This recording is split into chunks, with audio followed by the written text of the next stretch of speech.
Hello, everybody. Oh my gosh, I am so excited for this because this is the first time I think ever that I have combined both YouTube channels into one. So hello to my regular coffee chat viewers, but also hello to my Heart Breathings viewers who don't ever come to the Sarra Cannon side of the world. I was like, oh, our conversations are different at Sarra Cannon. So welcome. As a quick note, this is a judgment-free zone, as always. So I know that for some people, as you come into coffee chat and you are not actually usually over here because you're usually only on the writing side, the coaching side, etc. We talk about more personal things here. Sometimes we talk about things that are just kind of more open, like I don't know, we talk about crystals and we talk about our trauma from the past and we talk about things we're excited about and we talk about goals and words of the year and writing and we kind of go all over the place. So yeah, I think a lot of people are subscribed to both, but I also realize there might be some people here that are like, I didn't even know Sarra had 2 YouTube channels. So we are currently live on both YouTube channels today, Heart Breathings and Sarra Cannon. So this is the combination of both. Yeah, it's kind of writer therapy. I have some merch to show you guys too. Muse Always Wins is a design that originated NaNoWriMo Diaries 2021. Raise your hand if you were here for that NaNoWriMo Diaries where I was trying to finish my book, Fate's Surrender. And it was on pre-order and I missed the pre-order because I realized that the book needed to be not the final book in the series, but one more book. If you were here for that, this is just something that yay, hand raised. I was here. Sweet. Yeah. Okay. I see. That was like my shame, but also one of my most vulnerable times on the internet. I see lots of hands getting raised, because I was trying so hard and I did hit the 50K words, but I couldn't finish the book. And I was literally sobbing. And as I was going through that whole process, George kept saying something to me that he said to me many times over the years, which is, with you, the muse always wins. The muse always wins. Oh, I also have a sticker. I have a sticker on me. If you can't tell, I was organizing my stickers. I also had a YouTube sticker on here, which feels appropriate. Yeah, the muse always wins basically just means, you know, if it needs to be 4 books, like if you think it's going to be a trilogy, sometimes it's going to be 12 books and you just have to make the story what the story wants to be. And, you know, not every writer is like that. There's no good or bad based on whether the muse wins in your life. But for me, it just has to be the way the story is meant to be told. And if that means 5 books, that means 5 books, even if it breaks my heart and I miss a pre-order. So we had this design, One Moon. I thought I would just point this out since we're all together today. Moon is my Sarra Cannon brand. Heart is my Heart Breathings brand. So it's kind of like in all areas of my business and my life, the muse always wins. And it just has to be what it has to be. And yeah, thank you, Laura. For some people it's true, for some people not as true. But yes, no episode 13 today. I announced that on Monday, changed it in the calendar, announced it multiple places. Episode 13 is coming on Friday so that I didn't rush or push myself, which we're going to talk a little bit about that just in general, because we're talking about goals for 2026. In the chat, by the way, you can, oh no, side-eyeing the 95K romance novel draft. It's like, oh, why is it taking so long to bring these people together, right? It's like, it just sometimes has to be the way it's going to be. And it may not be the plan, but it is what it is. And we sometimes just have to follow it. And we have to kind of, I think, let go of the guilt. That is the thing, because like creativity and guilt do not mix well. And when we allow ourselves to be overwhelmed with guilt because we didn't follow through on something we thought we'd be able to, or we need another book, or the book is later than we thought, or we just needed a break. Like this year, hey Janine, how are you? This year, I just decided that if I was going to continue to do a lot of events for Spooktacular and Preptober, and I was going to do daily vlogs, I was going to have to give myself grace of being able to say, I need a day off, which is exactly what I did yesterday and Monday, which is why there's no vlog today, because no vlog yesterday, no vlog today, because I just needed a break. It's hard to be live every day. It's hard to be on every day. And it takes a few hours to do the edits every day. And I'm trying to finish a book at the same time. And definitely in the past, I have allowed myself to feel guilt over not being able to follow through.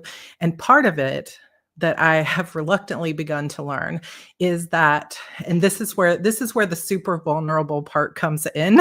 So just be forewarned. Part of that I know is because I promise too much. I say, oh, the book is definitely going to be out by this Friday, or I'm definitely going to finish this by tomorrow, or I'm going to be live every single day, because I feel from a deep-seated sense of like, I have to prove myself from when I was young and young trauma. I feel often, without even knowing it, without doing it intentionally, that I have to overpromise in order to be loved. And that if I don't have a new book, I have to be like, oh, but when it comes out, it's going to be 5 books and I'm going to do this and I'm going to do that. And I do it because part of me is still that little child looking up to an abusive mother and going, if I do this, maybe you'll love me. Maybe if I clean my room, maybe if I do this, she'll give me the attention I want. And then it not being enough. And then, having to go through that cycle again. And even at my age and after many years of therapy, some of those old systems still control the operating system, right? Or old programs are still running in my operating system. But here's what happened. Last year, this time, I pushed myself so hard because I was like, I am going to finish The Disappearance of Vanessa Shaw come hell or high water. And I did finish it, and I'm proud of that book. But finishing that while also doing all these events for Spooktacular and everything else, and then going straight into travel and all that other stuff, I just pushed myself into illness. And tried again, because I'm like, oh my gosh, we've got to run HB90 and I've got to get this stuff going and we have to get Publish and Thrive going. I didn't allow myself to rest. And sometimes those moments of pushing yourself into burnout can be a gift because it forces you to get aware and to say, okay, I can't sustain this anymore.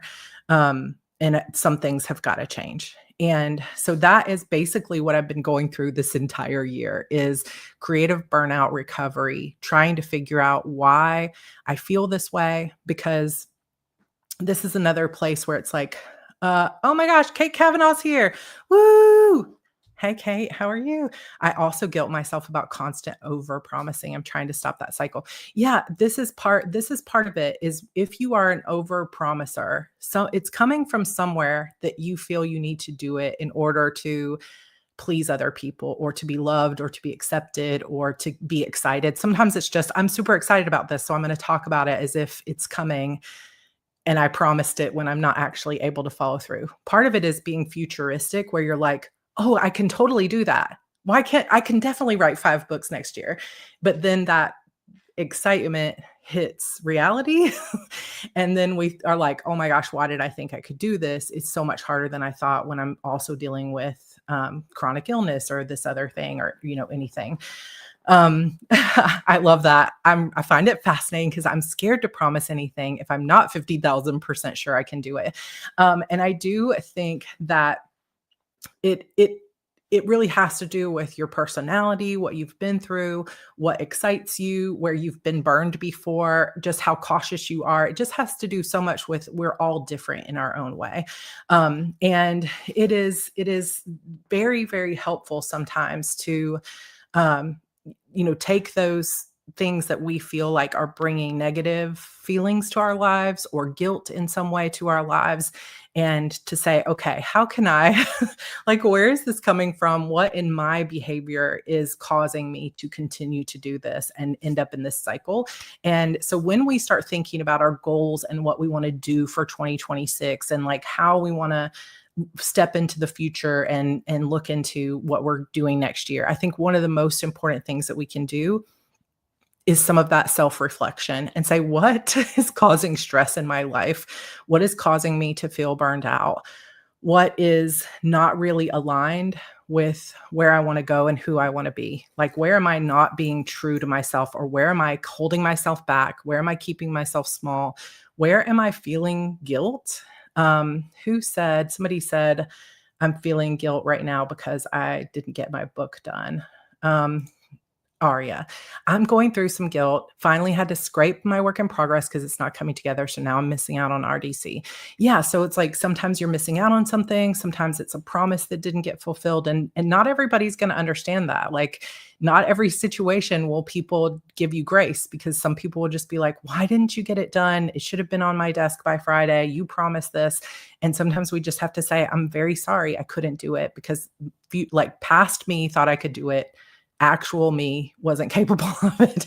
But if you find yourself in a situation where you are consistently going through the same patterns and cycles over and over and over again, where you're like, gosh, I keep overpromising and I keep disappointing people. And that cycle of me feeling guilt, because even if the community says, it's fine, it's worth the wait, we'll wait for it, there's always a part of me that says, but there's probably some people who are mad about it.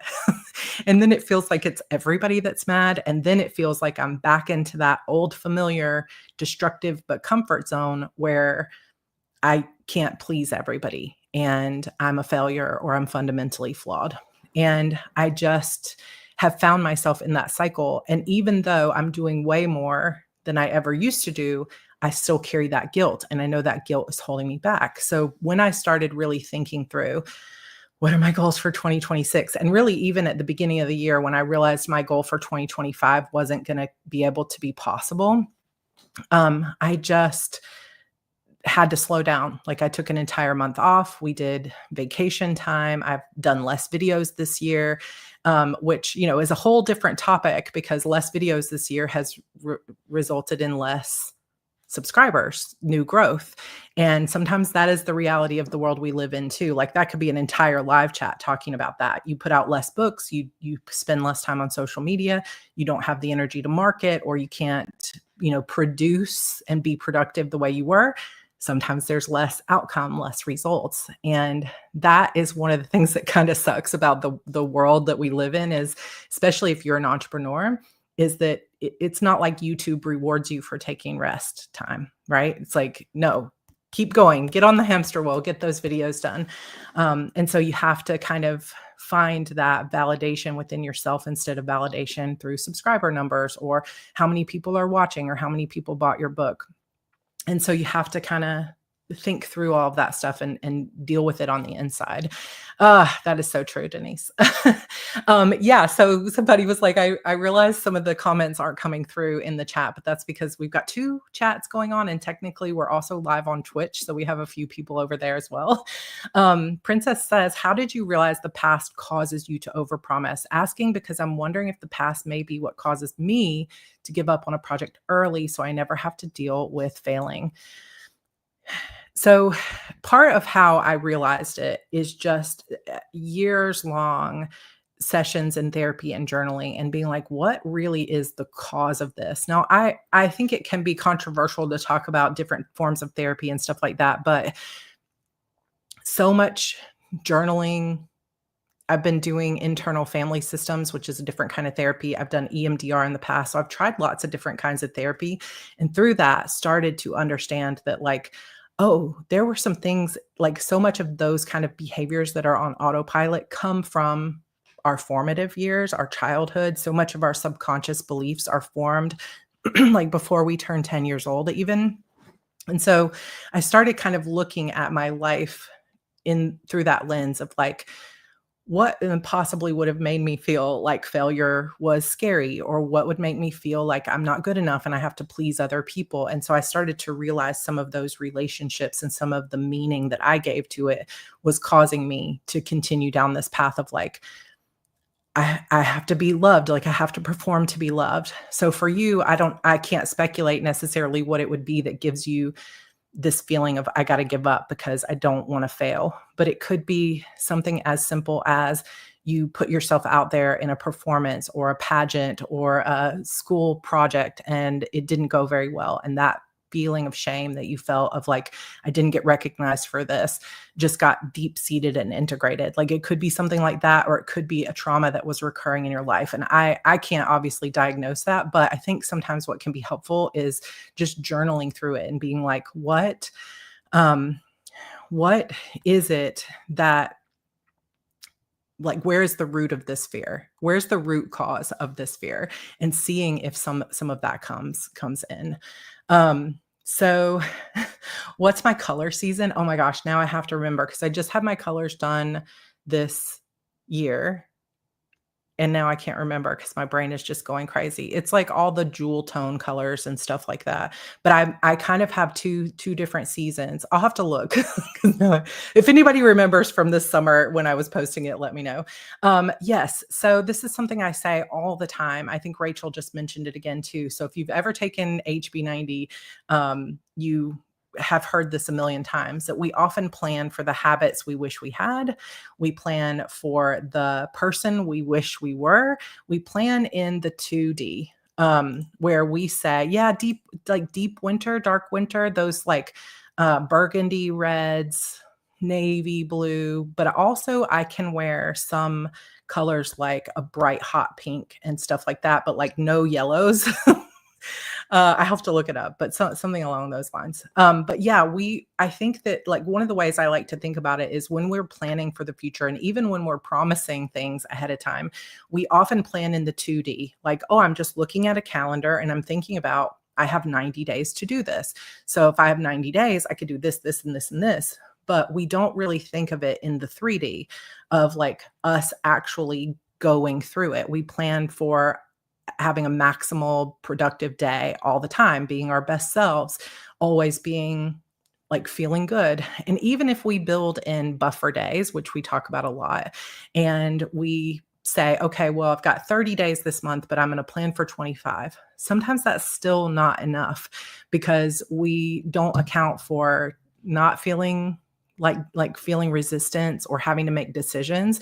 Like one of the biggest bottlenecks to my writing is the plotting and the deciding what happens. And once I know what happens, I can often write very quickly because I type fast. And as long as the scene is in my head like a movie, I can knock it out. But it takes me months to figure out what happens. And I have tried lots of different processes and like working with other people to brainstorm. I've tried post-it notes and like journaling and different systems like Save the Cat and 3-act structure, 4-act structure, 5-point scenes. Like I've tried tons and tons of different stuff, and sometimes it works and sometimes it doesn't. But part of the entire process of figuring out how to like actually match what our goals are with what we're capable of is just, first of all, knowing that it's more about like that you're headed in the right direction, that you are in alignment with where you most want to go. That is more important than going in terms of, sorry, it's like so much chat coming by, my brain stuttered. It's more important to be in alignment with where you want to go than to hit a certain timeline. That is my personal opinion. It's like finishing A Mirror of Shadows and making it really good and making sure that's the genre I want to be writing and that I'm proud of myself. That is more important than that it gets done in October versus December. And that is part of what I have tried to give myself a little grace on. And the part where the guilt comes in is because I told people it would be October. And now I feel guilty that I'm like not living up to the expectations. And so part of what I'm trying when we talk about goals for 2026 is to let go of promising people things. And that has worked really well for Spooktacular, for example. I told everybody, at the very beginning of the month, I said, here's the plan. What's going to happen is some of these things probably won't happen when I said they were going to. I'm going to start reading this story. I might need, if I come across a week that I need more time, I will take it. And because I set that expectation from the beginning, it's been fine. And I did the same thing with NaNoWriMo Diaries / Rough Draft Diaries this time. And I said, if I can't show up or I get too tired, I'm going to take a day off. And nobody's mad about that. And if they are, they haven't told me, and that's fine. But it's just sometimes it's the pressure we put on ourselves. How is working with the fairy plot mother? So she's amazing. That process did not work for me. I can't fully express it. It works for a lot of my friends. I was hoping it was going to work for me, but it just didn't. And part of that is the muse always wins, because she kept saying, any of these ideas are fine. Just start writing. And I'm like, I cannot start writing until the idea is the right idea. And that is just not the way everybody works, but I know it's the way that I work. And I can't fully explain it, and I can't seem to change it because it's just been that way for 15 years. That for me, it's like a puzzle piece that doesn't quite fit. And if it doesn't quite fit, I just can't write it because I know I'm wasting words. Like there's just no point. But then there's also a point where I'm like, this is close enough that I can start writing and it'll fill in the puzzle as I go. But having somebody that I was meeting with twice a week that was expecting those answers to come faster was not helpful. So it was not her at all. It was just me. She's lovely. But it just wasn't my process, but I tried it. And that is helpful because I learned a lot about myself through the process. But I will do some videos next time about coming up next year about what I have found helped, but I have to wait until this next book to see if it also helps me through that, to make sure that it wasn't just a one and done. What are your top strengths? I feel like Becca saying something about thinking strengths needs certain clarity in their process. So my top 5 strengths. So for anybody that isn't familiar, Becca, she's talking about is Becca Syme, not the fairy plot mother who is Becca Mysore. Becca Syme is an amazing writer coach. If you are a writer, I highly recommend following her. I think her actual YouTube channel is the Quitcast here. She has a podcast. She's a dear friend of mine. She's really great. And she specializes in Clifton strengths. And that is kind of like a personality test. I don't know if she would call it that, but it's like a test you might even take in corporate or something that is it 36 strengths, and you take a test and it tells you kind of like an Enneagram or something like that, but it's much more personalized. So my top 5 strengths are futuristic, strategic, learner, communicate, or achiever, communication. So those are my top 5. 6 is positivity, which probably surprises no one. 7 is significance. But I can't remember the last 3 right now of the top 10, but strengths are really fun. And I really love it. Yeah. Can somebody link it or say at, but I think it's called the Quitcast because she has a popular book called, Dear Writer, You Need to Quit. And she also has a Kickstarter running right now for the second book, Writer, You Still Need to Quit 2.0, something like that. But if somebody has an at to her channel, please put that in there. But I don't know if any of those are specifically like the input kind of thinking strengths, but I do think that sometimes it's that futuristic strategic that are butting heads there, just because there's a part of me that's like, if it's not the best way, then it's not the way. Okay, Quitcast here on. So if you put, there we go. Angela's got it. At Becca's Syme, you'll find her. She's incredible. She's really, really great. She has a lot of good videos on burnout, if you want to look at that topic. Also, like the things that we should quit, the things that we need to look at. Angela posted to both chats. Thank you, my dear friend. Okay. So one other quick, I'm going to show you a little bit more swag because I just got all this stuff in today and I'm so excited about it. So here's the Muse Always Wins hat. Isn't this so cute? I just love it. It's so pretty. And then I also got the fit check for my rough draft era in a hoodie. I don't have it in a zip hoodie, but this is the hoodie like comfort hoodie. It's so cute. And I got it oversized. And then I also got this cute pink mug. The Muse always wins. It's so cute. And then the Rough Draft Challenge shirt. I'm so obsessed. It's so cute. And now that I'm making some of my own swag stuff, I'm like, bring on all of the suggestions, because we can make any writerly merch we want. So that stuff is super fun. Oh, is there a test for the strengths? Yes, it is Clifton Strengths or Gallup, Gallup. But if you search for Clifton Strengths, there's a test. My therapist told me sometimes the right decision is just making a decision, and I almost cried. Yes, I have one of my very best friends, Rebecca, which actually I'm going to show you her book. My friend Rebecca has a new release. It's called The Courting of Kingdoms by R.K. Sampson. This is her alternate cover, and it is the foreshadowing edition. I just got it in today. I'm so excited, but she's got some there's a cool prophecy in here. And she actually took a course at Harvard about prophecies. It's super cool. So if you guys are into romantasy, it's kind of, I think she says Light Lark meets The Selection. Highly recommend throwing it in. So anyway, Rebecca's book is out, but my dear friend Rebecca, she takes action very quickly on stuff. She's just like, okay, this is what I want to do, and it'll be done tomorrow. I tend to overthink it a little bit, and there's no right or wrong way. Your way is just your way. But I think sometimes I need to jump in a little bit faster. Oh, The Selection was a YA series. It's over now, but I think it's like a competition to become the queen. It's a young adult series. Did anybody read that? I think that was Kira Cass. Is that right? I'm not sure. Oh no, your critique partners all dropped out. You know what? Janine, send me an email. I may not be able to answer it just right away, but we do have some other people that are interested because their critique group also dropped out. So I might be able to pair you with somebody else. Kira Cass. Yeah. So if you liked that, you might like Rebecca's new book. It is free in Kindle Unlimited, or it's available on paperback. I also got my friend Casey's book, Shadow Card Guardian. This is a lit RPG. So just shouting out to my dear friends. And then I also I haven't talked about my work yet. I got Chloe Gong's Cold Wire, which is a cyberpunk book. She actually signed it. Dun, dun, dun. I have her signature. I'm so excited. So anyway, these are some books I'm reading. Off topic.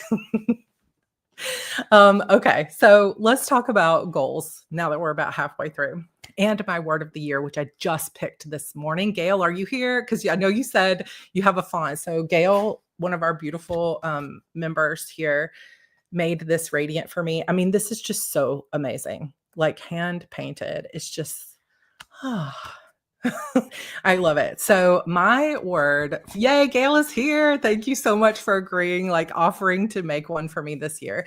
So radiant was my word for 2025. And really I don't know that I fully embodied it for part of the year, because I felt the opposite of radiant. I felt very creatively burned out.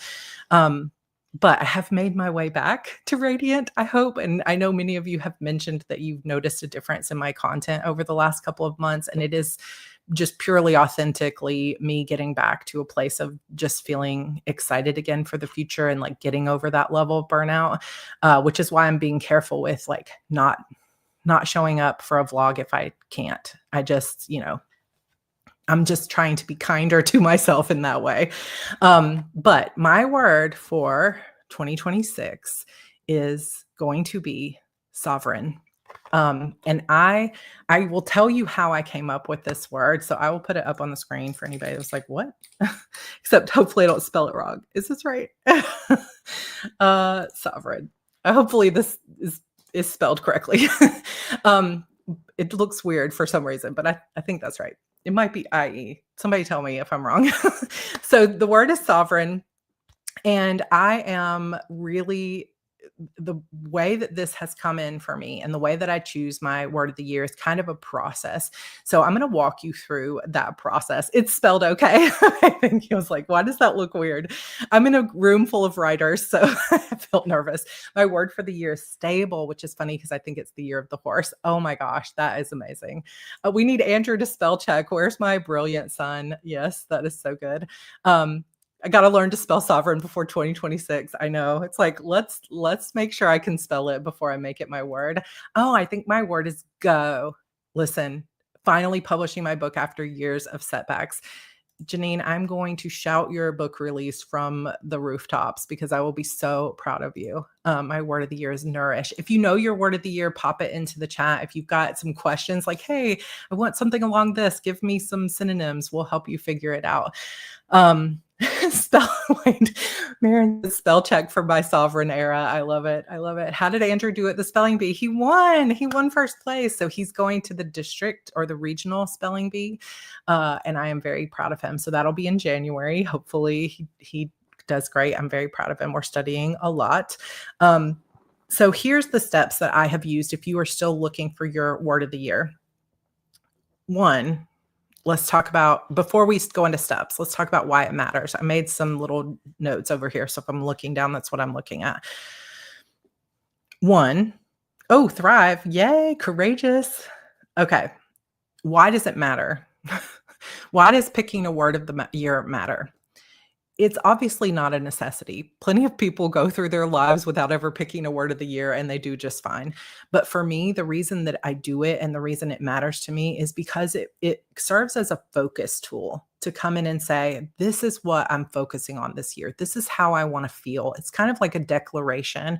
And of course, everyone's year is going to have multiple meanings, multiple goals, multiple things, but having this, which is why I'm so grateful to Gail for sending this to me, which was such a beautiful surprise in my mailbox earlier this year.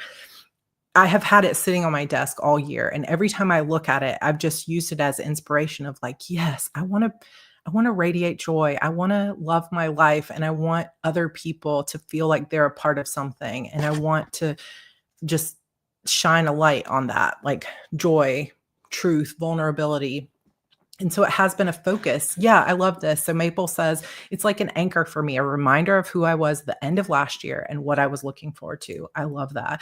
And sometimes it's going to take a few years. You might keep the same word for the, several years in a row. You might pick multiple words, you might pick a phrase, or you might not pick anything at all, or you might go through part of the year and then think that's the word that resonates for me. So there's no rules about it. But just for me, that's the why, is it gives me a focus for like, what am I really trying to achieve? But before I set my word, here's what I do. Number one, I go to vision, which surprises no one who has been a member of any of my courses. But the vision, the long-term vision, I'm also, like I said, number one, futuristic. So this comes naturally to me. But I start thinking about like, what is it that I want? Who do I want to be as a writer? Who do I want to be as a mom, as a woman? Who do I want to be as a community leader? Who do I want to be as a friend, as a wife? And I don't take it from a place of pressure. I think of it from a place of joy and excitement of like, who am I becoming? And also a place of empowerment of like, no matter what I've been through, no matter what this last year mistakes were, or no matter what I've done in the past that I'm maybe not proud of or I wish was different, I have an opportunity anytime I want to design something different for my life, to show up differently, to be more excited, to do the work, to change a pattern, to change a habit, to change a mindset. Like it gives me that power of saying, okay, I get to choose. And so when I start thinking about my vision, that's what I think is I get to choose. I get to choose some of it. There are always going to be things that are outside of my control. Obviously, that's true for everyone, but there are certain things that I can steer in the right direction. And without a vision, like if I've used this before, so apologize for the redundancy, but if you wanted to drive from Dallas, Texas to Boston, Massachusetts, you could probably figure it out by going in some kind of general like northeast direction, but it's so much easier to get from here to there more efficiently if you had a GPS or a map in some way that was telling you, when you get here, get on this railing, get off on this exit, get on this highway, get on this road, turn right here, turn left here. There's a gas station over here. Like, the more you know where you're going, the easier it is to navigate. And so when you have a clear vision of, this is the kind of person I want to be, and these are the things I most want to accomplish, it makes it a lot easier to align yourself and to make decisions that align with that future that you're trying to call into your life. Yeah, I know why I want to go to Boston too. I want to see my friends. But it's definitely this like idea of, if you don't know at all where you're going, it gets really difficult when someone says, do you want to do this thing, to know if that aligns or not. And I would say that there are certain maybe phases of our life where we go through that it's just like, I don't know, I'm just in an experimental phase. I'm trying to figure out what I want. So there's no pressure to have that clear vision. But for me, where I am in my life, and the fact that I am, already running multiple businesses, I already have a family, like, I've got a very clear direction of where I want to take this and go next. And so I start thinking about, how do I want to feel? Who do I want to become? How do I want to respond to things? How do I want to act on a daily basis? What are the habits I want to explore and cultivate? And so I will just make a fun list. And part of where I start is Pinterest. So I will pull out my tablet and I will just pull up Pinterest for several nights in a row. And I will start like a 2026 vision board of Pinterest things. And I will pin quotes and visuals and other things that just make me feel the way, like bring up the feelings of the things I want to bring into my life. And then I will start thinking, and I will make this point too, that how you want to feel is just as important as what you want to accomplish. Because you could say, well, I want to be a 7-figure author, or I want to be a 6-figure author. But there's lots of paths to becoming that. How do you want to feel along the way? Because somebody will take that and say, well, I'm going to write 16 books a year. And somebody else might be like, well, that sounds like hell, or that sounds completely impossible. Ideally, your vision for the future will make you feel excited and encouraged, and it will make you hopeful for who you're going to be, not oppressed and feeling like it's I had a word and I forgot it. Oh, Rachel, it's going to be fine. It's going to be fine. It'll come back. It'll be back. But thinking about how you want to feel on the way. So if you're having trouble with your vision, one thing that might be a helpful sort of path to getting there is to not only ask yourself, what do I want? But also, like, how will it feel when I get there? And what am I not willing to sacrifice in order to get there? Because if you say, well, I want to be a 7-figure author, but you also say, I'm not willing to sacrifice weekends and evenings to get there, then you're going to have to be hyper strategic about where you are going. Like, you can't waste any time when it comes to that, because every working hour that you have is going to need to be hyper focused, because you need to say, I want to get there, but I don't want to get there exhausted and sick and not being able to like be healthy enough to continue on, right? Like, I want to be there, but I want it to feel this way. And then that can help sometimes, because you might say, you know what, actually, I don't want to be a 7-figure author because I think that's going to take too many sacrifices, right? How is it everyone and I know in the world seems to know when I want to watch a Sarah's live? Tell them to leave you alone. Put a sign on your door. Do not disturb. So that is where I start. Vision for the future, getting aligned with it. The second thing that I do is a review. And I say, what's not working? How did I feel this year that I don't want to feel anymore? So one thing for me is, I know that I cannot push myself into sickness and illness again. And I know that this is not something everyone in my audience always understands, but again, in the interest of judgment-free zone, and we're all individuals and let people be who they are, I am just somebody who naturally wants to be busy. I like being busy. I like having lots of goals. I like having lots of tasks. I like every minute of my day being accounted for. And then I also have some days where, like yesterday, so even yesterday, I took the day off. I spent the morning volunteering at the school, doing an art project. We went to lunch. I still went out and did a bunch of things. I cleaned the house. So it was like, I like being busy. It is my comfort zone. It is a fun place for me. I love to put on some headphones and get to work. But there are a lot of people that judge that. And so sometimes I find that I'm holding myself back because people are like, why do you do so much? Why are you like this? And so I have to like understand that for me, I get to be whoever I want to be. And for you, you get to be whoever you want to be too. And I think that, that is part of the step, is like reviewing and saying, okay, I like to be busy. Hello, Megan. Welcome, welcome. I like to be busy. However, I don't like to be sick and I don't like to be burned out. So then there becomes this review of like, okay, but what really led to the burnout? Because I know it's not just busyness. So it was it that I went over a threshold where I became too busy. What? We got a new member, Drawn from Darkness. Welcome, welcome. New YouTube member, Broken Chapter Society. I do not have a membership yet on Heart Breathings, but is coming next year. But what piece of that? And sometimes that really takes some deep thought that you might not have ever done in your life. I highly recommend a journal. Grab a journal, make it beautiful, make it cheap. Who knows? I used to write in a bunch of spiral notebooks. Like there was one year, George and I always talk about this year because it was just one of those funny things.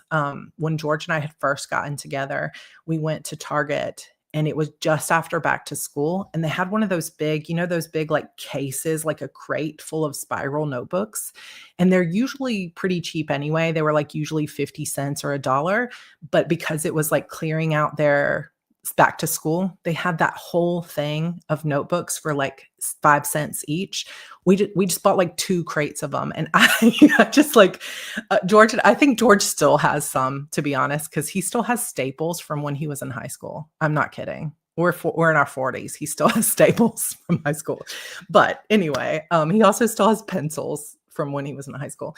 But I used to just do morning pages and I would just fill those journals all the way to the end. 5 cents. Like, I'm not kidding. Now, granted, this was 15 years ago, but I loved that. It was like the best find ever.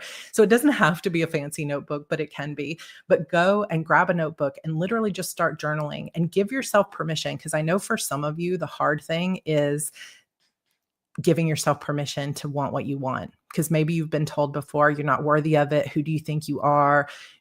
You have a fear that if you become elevated or you do better than your family or better than your sister or something like that, that you will be abandoned, that you won't fit in anymore, that you'll be an outcast because you've like gone beyond your parents' income or gone beyond what people expected of you. And sometimes that's why success can be scary.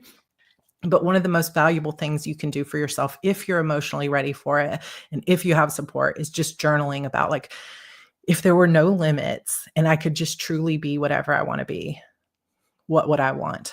And so part of that is the review process too, because if you can't, here comes the jealous, right? Like sometimes we are afraid of that. Of like, I don't want people to be angry at me because I became a 7-figure author. Like, who would be mad at me? And sometimes it seems like a silly thing, but it is a real subconscious fear. We'll make a permission chain. Everyone who needs permission will give it to the next person, and then we all get it. I love that. I love this idea of going through and being like, if I could have anything, what would I want? And then also combining that. So that's the future vision side, but also combining that to get clarity by saying, yeah, but what do I not want? What am I not willing to sacrifice? Who am I not willing to be? Like for me, I'm not willing to write a genre I don't enjoy. I'm just not. Every book I have is always going to have a romance in it, but it's also probably going to be fast paced. Although my Fair Hope books are much more character driven and I loved those books too, but like, I'm not willing to write a genre I don't like in order to be like trendy. That's something I'm not willing to do. No judgment against people that do want to do that, because there's all kinds of paths, but I know I'm not willing to do that. I'm also not willing to completely give up my time with my kids in order to be more successful. So thinking about the things that you're not willing to give up, you're not willing to sacrifice, what are the non-negotiables? But then also like getting real about like, where am I holding myself back? Where am I playing small? Where am I dimming my own light because I'm afraid of what people will think of me or how people will judge me? And really like allowing yourself to admit where you're scared, admit why you're scared, and getting deep into the journaling. And that's where I then also will get into what lights me up because I need to be doing something that lights me up. And this for me was a big, speaking of lights me up, like big light bulb over my head when I started to think, why am I burned out when I like to be this busy? Did I just push too hard? Or is there another aspect of it? So for one, yes, I think I did push too hard. I was trying to do more than what I could do without the support systems in place. So that I have learned, I'm putting more support in place. The second piece of it though is I was focusing so much on things that I was doing out of obligation and responsibility, and I was getting so serious about strategy and whether this is going to work and how should I do this, that I had kind of sucked the joy out of the experimental process. And so what I started to understand was this, that because I felt like I share everything that I'm trying with the internet, if I try something and I fail at it, that people will judge me for it, which actually I don't think is true. So this is something Becca Syme says a lot. It's like question the premise. I don't think that's true that people will judge me. There's going to be people that judge me no matter what, because that's just the way the internet is. But I think it's just my own fear of like, what if I fail publicly? So for example, I've wanted to do a Kickstarter for a very, very long time, but I'm terrified to do a Kickstarter because what if like everyone can see how much you raised? Everyone can see whether it was a big success. And so I'm terrified that if I do it and it doesn't live up to expectations that other people had of me, that I will seem less authoritative or like I don't know what I'm doing. Or if I try and experiment with, so for example, cyberpunk, this is I try to pull the sticker off. I will get the sticker off. One of my pet peeves in life is books that have stickers printed onto the book where it says like now on Amazon Prime or now on Netflix thing, and it's printed on the cover. I hate it. But anyway, side note, I will get that sticker off, but I would like to write cyberpunk. So I have this story called Loxley. Some of you have read it before. And I would like to write cyberpunk. And even in my Mirror of Shadows book that I'm reading right now, which is very fantasy, there is some sort of game lit RPG elements to it, not fully, but a little bit. And so it's just like, oh my gosh. Yes, thank you. Like extreme hate for the printed on sticker badge. I'm like, no. But yes, there's that feeling. Yay, cyberpunk, I'm in. I really want to write it. And I have stories that I want to tell, but it's a little bit of a shift from my current genre, although not completely. But it feels like, oh my gosh, what if I go in this new direction or I try new cover art and it fails and there's people watching me and they think I don't know what I'm doing. And that is like all fears are valid, but it's not really something that needs to be taking my energy. But I think that for a while I was allowing that fear to be the decision maker, the ringmaster of my life. And that's where the burnout was coming from. It wasn't coming from, I'm too busy, not entirely. It was also coming from, instead of doing the things that I'm excited about that light me up, I'm living from fear. And so the minute I was like, you know what, I'm just going to write this book, A Mirror, because there was a big part of me that was afraid to write A Mirror of Shadows because I knew there's thousands of people waiting for book 12 of my Shadow Demon saga. And I just was like, so many people are going to be angry with me and I'm afraid. And then I just thought, well, nothing's getting written. So you can, if you want to be angry, you can, but at least I'm writing. And so I decided to push aside that fear and go for it. And I have not gotten a single angry email, at least that I'm aware of. If I did, then my assistant, Elisa, has gotten rid of it. But as far as I know, nobody's mad. There's people just still waiting. There's probably people still just being like, whatever, she may never write that. But there's so many people excited for this book. And so sometimes the fears that we allow to hold us back are actually what's holding us back from our joy instead. And so changing that is like so exciting to be able to say, well, I'm just going to follow what lights me up. And that has been really fun and it has made a big difference for me. So as I think about what lights me up, I started thinking about 3 different ways to think about my goals. So, one is I heard this on a podcast with Natalie Dawson and the CEO, Diary of a CEO, and she said PPF, personal, professional, financial. And so I started there because I just heard this on a podcast when I was getting my nails done last week. I was like, okay, let's start with personal, professional, financial. And so when I think about personal, I'm thinking about my health, the way I want to feel, the way I am with my family, those kind of things. So I just took a journal. I actually was writing in this journal here, which I love. This will be my main journal for next year. I am vastly simplifying my planners for next year. So I'll talk about that in a minute too. But I journaled like 6 pages in here about personal goals. What do I want? What would I like to see? Not just next year, but like in my life in general. Professional. So I have a section for heart breathings and all the things I want to create and do.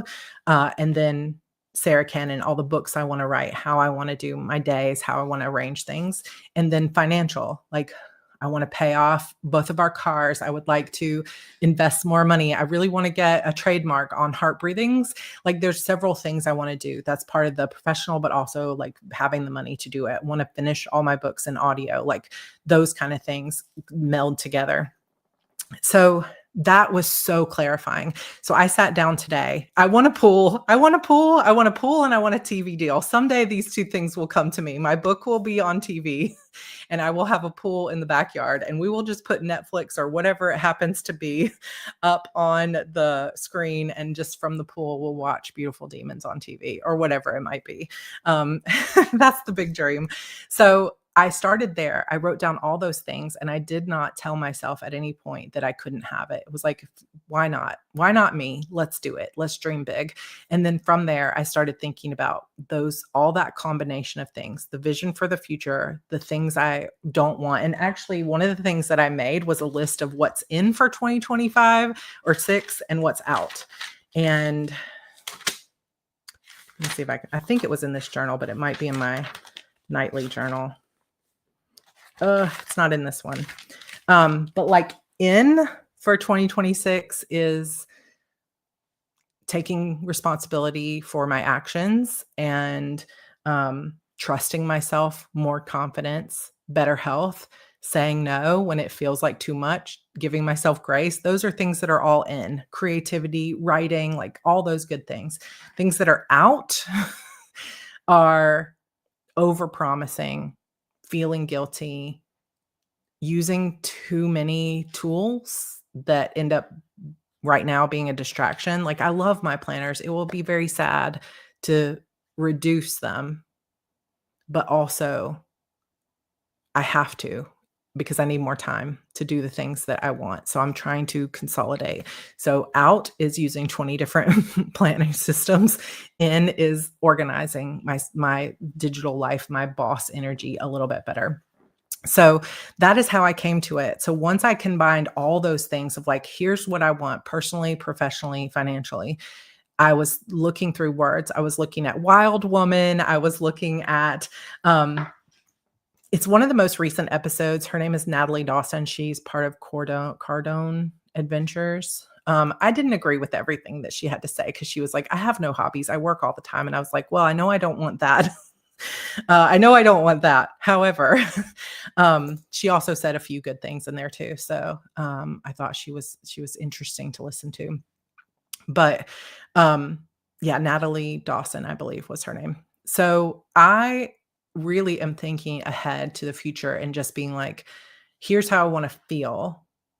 What's a word that embodies all of that? Wild woman, being free, freedom, all of those kind of words kept coming up to me. And suddenly I was like, sovereign. Like I want to, like for me, what that means is self-control, self-governing, self-trust. It means being like, I am the income provider we're a single income family for the most part. George does do Roblox games, but that's kind of a side thing that it doesn't really cover the expenses. So I am the queen. I am the matriarch of the household.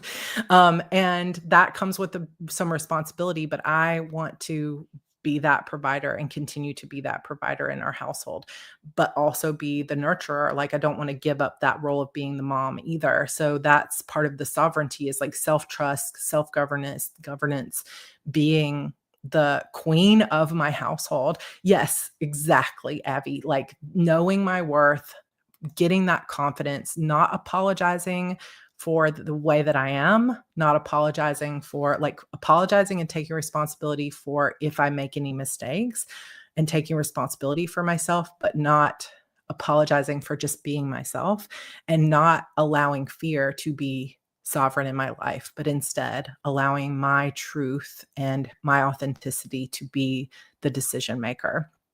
And I'm like, maybe we need the crown on, maybe we need it. And I think actually what I'm going to do in 2026, I've been having fun with this all day, is I'm going to do kind of like a queen for a day every single month, where I'm going to have a single day every month where I do no work and I just nourish myself. I'm going to get a facial or a massage, or I'm going to lay in the bath, or I'm going to read a book, or I'm going to, pamper myself with like a face mask, or, whatever it may be.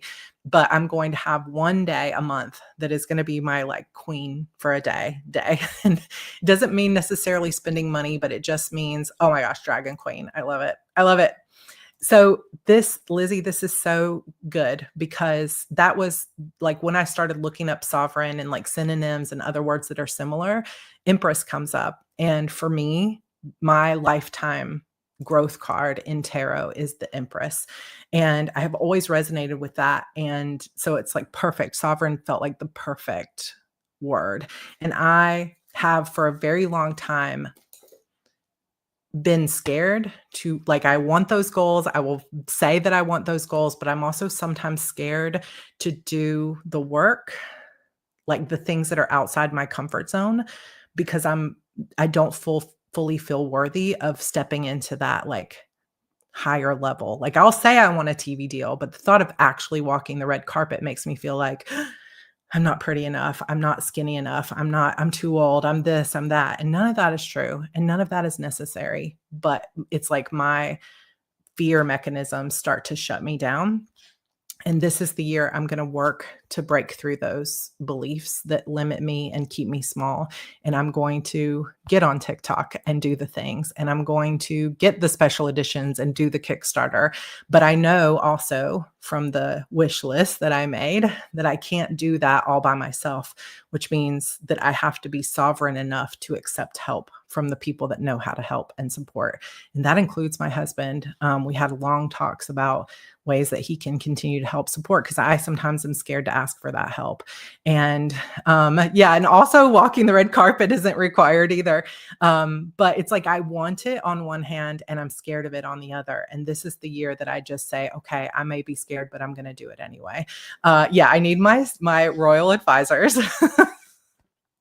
I dream of you doing a Kickstarter for a printed HP90 planner. And I did come close this year. There were a lot of things I tried this year that didn't quite work out, but it just wasn't going to be the quality I wanted. So maybe next year. We're not giving up the dream. Given the throne, I don't know how to believe I was the queen I'm meant to be. I know we got some K-pop demon hunters in here too. So, gonna be golden. That's what we're gonna do. So that is, so you're saying there's a chance. I feel like this is the right word for me. I'm feeling it 100%. And I started doing an entire new Pinterest board for it. And I'm definitely going to be setting up. One thing I'm going to be using more next year is Notion. So that I have a Notion. I haven't used it very much this year. So that's coming in a little bit more digital planning. One of the decisions that I'm trying to make, though, is this. And you guys can give your opinions, but my main planner, of course, will be HB90 because it is my planner. I designed it. I want to use it. It's super helpful for me. For many years, I used it in an A5 binder, and I collected A5 binders. I have a ton of them. I haven't really used them this year because I have been using, like last year, I used Happy Planner size. This year, I've been using this Erin Condren size. I love them both, but I don't wanna use 2, like, I've gotta consolidate. So which one? It's like the advantage to this Erin Condren is that I can actually use some of the Erin Condren pages in this planner. But to be honest, I don't use every page because it's too many things to keep up with. And I'm trying to simplify. God help me. I am trying to simplify in 2026 so that I can focus my energy on the things that are going to make the difference. Denise says A5. So I haven't used it in a while. And there would be like I have this one set up for like a Mirror of Shadows readings, but I haven't used it. It's too many things to keep up with. So yeah, what do I do? Whichever one takes less time. Oh, I think they're probably both going to be equal in time, but maybe not because this I would set up probably every month. Oh, I prefer A5 so I can move my pages around. I say A5 because I'm on an A5 kick. A5. It's not fair to have a cute pick on one and a plain one. Look, it's so cute on the inside though. And see, you can switch this out every month, and then you get a different setup. But it does take time to do that. But you don't have to do that. You can just use the same one. Yeah, I don't know. But I do think that. Yeah, well, this is true too. It's more accessible to your audience to imitate since most of us are not here uncoiling Erin Condrens. That is actually very true. I love my A5 rings. I feel like, for A5, it was just my ride or die for years, and I haven't used them in a while. So there's this feeling of like, it feels fresh. It feels exciting. So maybe that's what I'll do. Yeah. So the 7x9 is like the happy planner. That's what I used last year. But the problem that I had is that it's too big on my desk to use the covers that I was using. And so I was like, it didn't work for me long term. I'm going to try spiral binding so I can use my EC goodies with HB90 and Q1. If you have to give up the joy of multiples, you should get the joy of setting up your monthly decoration, Dakota. I think that is not a bad idea right there. I think happy planner size will be easier to trial and error adding and eliminating. Yeah, that is true. I love the happy planner size. It's just the footprint on my desk when it was in a cover is too big. Whereas A5 is fine, and the Erin Condren I can make half size. You've got a big one. Do you think your loyalty to Erin Condren is coloring your decision? Partially because I love the planners, and it's not that I can't use them. But it's also that they send me things, so I have them, and then I do feel a little bit guilty of like, I've got these planners, I should be using them. But this is the year we get rid of guilt. Like a queen makes a decision and moves on, right? So yeah, I do feel that it does color my decision. It's not just the loyalty to Erin Condren, but it's the joy of using them. So I don't know, flip a coin and go with it. See, maybe I need more of this energy in my life of just like pick it, because so many times there's this sense of, oh my gosh, okay, I will tell you this. 3 times today, there has been a ladybug walking on my window, and at church on Sunday, my friend Marissa pulled a ladybug out of my hair. What do ladybugs mean? What do they symbolize? Because I feel like, oh, I could draw a card. I could draw a card for each. I don't have any on me right now, but I need A5s for my desk space. I prefer a bound bujo to a ring, disc, or spiral, though. I hate leaning over the middle bump. Yeah, for sure. Give the Erin and I could just give them away on the channel too, right? What I might do is do Erin Condren notebook stuff with memory keeping things, and then just only use it once a week instead of trying to keep up with it every day. I don't know, but I will say this is my final thing. I know we're going over time. So if anybody here have a Vanderspec, so I bought this used. This is Vanderspec, which they have custom planners where you can choose the color of the inside and the outside. I bought this one used a couple of years ago. It's like an orangey coral on the outside and this pink on the inside. So there was a part of me, instead of setting it up every month, that was thinking, maybe one of my rewards mid-year or whatever could be a custom Vanderspec that this is my one planner, instead of setting it up. But it is pretty. I do love it. But yeah, I think that might be a good one, is do a different one for each quarter instead of setting it up every month. Or it could be like part of my queen for a day monthly is setting up my new planner if I have time. Ladybugs represent good luck, prosperity, positive change. I love it. I had one on the weekend that I walked to a bush about 100 yards away. A very lovely piece of peace. I love it. Ladybug for luck. Positive changes. I love it. Oh, you're setting up your A5 2026 writer's notebook now. Perfect. Perfect. Maybe it's a sign for me. Yay. You're about to decimate the aphid population. Oh, is it hot around where you are? Yes, it's like 83 degrees today. It's kind of ridiculous, but it is overcast. I think it's supposed to rain tonight. So I think we're going to cool off. Are you hot in Florida, Janine? All right, you guys, that is basically our update today. I did no writing over the past couple of days, but I will be writing tonight. So there will be a vlog tomorrow. We'll be back to normal. There'll be a vlog tomorrow. There'll be a vlog every day until I need another break. But episode 13, the final episode of A Mirror of Shadows, is coming on Friday. So if you are watching this from Heart Breathings and you are interested in a romantasy that is enemies to lovers, very action-based and fast-paced, come listen to the first few episodes here on my Sarra Cannon channel. It's all available for you to listen to for free. And the finale is coming on Friday. And then I will have finished my 31st novel. It feels really good. And I'm having fun. And so I am, make sure to set aside time to cry.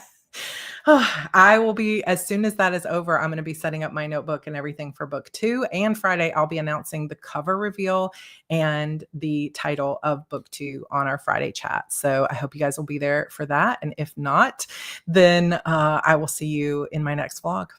All right. Thank you all so much. It was fun to bring our communities together, whether you're here watching on the replay or you were here live. Thank you. Thank you. Thank you. Thank you. And if you need help coming up with your word of the year, post it in the comments or come over to our Discord server or the Facebook group, and we can start a conversation and help you with our synonyms and similar kinds of words. But it's going to be great. Oh, thank you. Excited to slam the pre-order button when it's done. It's coming. It's coming. It feels good. I think 2026 is going to be a really good year. So thank you all for hanging out and listening to my tips and tricks. We will actually have, so we're going to be running HB90 and the New Year Planning Bundle, where we're going to do a live version of Your Path Forward, which is my long-term planning course, in December. But I'm also going to be doing, for the first time ever, a 2026 planning day. So this is more than just the 2-hour long plan your writing year for 2026. On December 6th, we're going to do just an all day let's plan your goals for 2026. So if you guys are interested, be on the lookout for that announcement. It's coming soon. All right, guys, I love you all. Thank you. Thank you. Thank you for being here and giving me the grace of not doing a vlog every day and not having to feel guilty about it, because I know you guys are supporting me. All right. I love you. I will see you next time. Bye.